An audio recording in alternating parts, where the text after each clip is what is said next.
చూస్తున్నారు కదండి మా ఇల్లు కొంచెం ఇలా ఇరుగ్గా ఉంటుంది కాబట్టి అన్నీ కనిపిస్తూనే ఉంటాయి. ఇవాళ శుక్రవారం మా అమ్మాయి పొద్దున్నే పూజ చేసింది. నేను దండం పెట్టుకొని కొబ్బరికాయ కొట్టుకొని మా ఆయన ఏంటంటే కూర్చొని చాలా రోజులు అవుతుంది కదా, సంవత్సరం దాటిపోయింది, అందుకని పూజ చేస్తున్నాడు.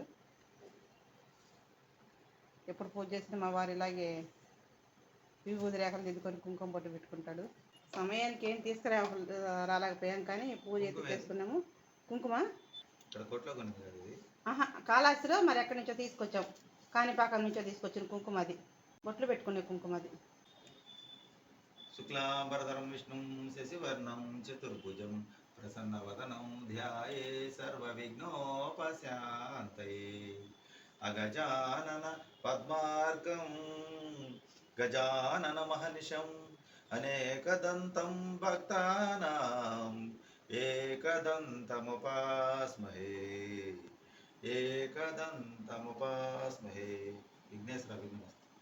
చాలా కాలం తర్వాత ఆటంకాలను తెలిపి ఈరోజు మొదటిసారిగా పూజ చేసుకున్న తండ్రి ఇక నుంచి మాకంతా సౌఖ్యాలు సంతోషాలను ప్రసాదించాలని కోరుకుంటున్నా. ఆటంకాలను విజ్ఞానాలను అరిష్టాలను తొలగించి కాణిపాక వరసిద్ధి వినాయక మీ ఆశీస్సులతో మాకంతా మంచిగా జరిగేటట్టు చూడాలని కోరుకుంటున్నాను. మీ దర్శన భాగ్యాన్ని కూడా మాకు ఈ సంవత్సరం ప్రసాదించండి. 3 సంవత్సరాలు దర్శించుకోక. విఘ్నేశ్వర విఘ్నమస్తు. ఓం గం గణపతి నమః. ఓం గణేశాయ నమః. ఓం గణేశాయ నమః. ఓం గణేశ గం గణపతి ఓం గం గణపతి.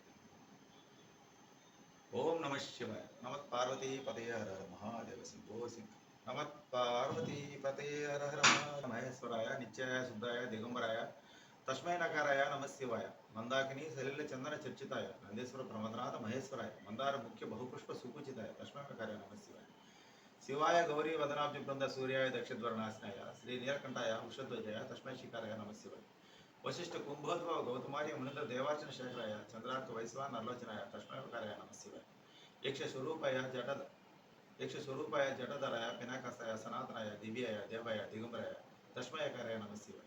శివపంచ స్తోత్రం పడి సన్నిధం శివలమోపతి శివన సాధన. హర హర మహాదేవ శంభో శంకర. హర హర మహాదేవ శంభో శంకర. హర హర మహాదేవ శంభో శంకర. నమః పార్వతీ పతే హర హర మహాదేవ్. నమః పార్వతీ పతే హర హర మహాదేవ్. నమః పార్వతీ పతే హర హర మహాదేవ్. తండ్రి శివయ్య 3 సంవత్సరాల నుంచి ఏ దేవస్థానం రాని వచ్చే పరిస్థితి లేకుండా పోయింది. ఇక నుంచి శ్రీశైలం వచ్చి ముందుగా పార్వతీ పరమేశ్వరులైన మల్లికార్జున స్వామి బ్రహ్మరాంబిక దర్శించుకున్న భాగ్యాన్ని అదృష్టాన్ని ప్రసాదించి